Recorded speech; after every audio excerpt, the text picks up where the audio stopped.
आज या ठिकाणी शाहू फुले आंबेडकर यांच्या विचारसरणीला प्रथम अभिवादन करून या तालुक्याचे भाग्यविधाते आमदार गणपतरावजी देशमुख साहेब, कैलासवासी आमदार काकासाहेब साळुंखे पाटील यांच्या पवित्र विनम्र स्मृतीस अभिवादन करून आज एकतपूर या गावी प्रचार सभेसाठी उपस्थित या तालुक्याचे लोकप्रिय युवा आमदार डॉक्टर बाबासाहेब देशमुख साहेब, माजी आमदार दीपक आबा साळुंखे पाटील साहेब, तसेच या घराच्या उमेदवार आलदर मॅडम तसेच नवले मॅडम, सर्व उपस्थित मतदार बंधू आणि भगिनींनो, आज राज्यामध्ये रिपब्लिकन पक्ष भाजप शिवसेनेच्या युतीबरोबर असताना आज आम्ही सांगोला तालुक्यामध्ये क्रांतिकारी निर्णय घेऊन दोन्ही आमदाराच्या पाठीशी खंबीरपणे आम्ही उभा राहिलेला आहे.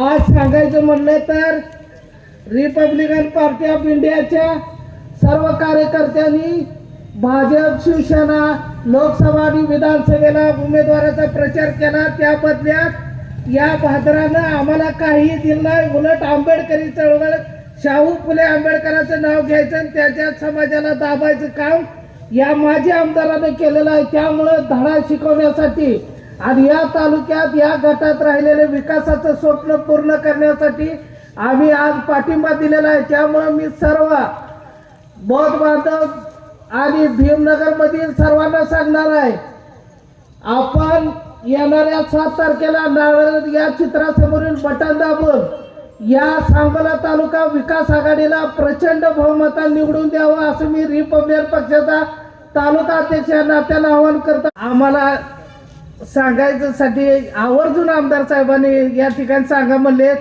मी नगरपालिकेला शिवसेना भाजप युतीचे नेते आमदार शहाजी पाटील यांच्याकडे गेलो.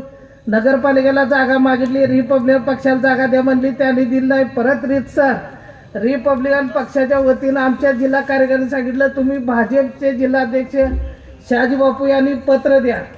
आम्ही पत्र दिलं, उमेदवारी मागितली आणि सांगितलं तुमच्याकडे पैसे आहेत का, तुम्ही 25 लाख रुपये घेऊन तुम्ही उमेदवारी मागाय कागद घेऊन या. आम्ही सांगितलं बापू आमच्याकडे जर 25 लाख असतं तर हा खंडू सातपुते आमदारकीला उभा राहिला. त्यामुळं यांना विकासाचं काय देणं घेणं नाही. कार्यकर्त्याची घरं जाळण्याचा ह्यांनी या निवडणुकीत धंदा काढलाय.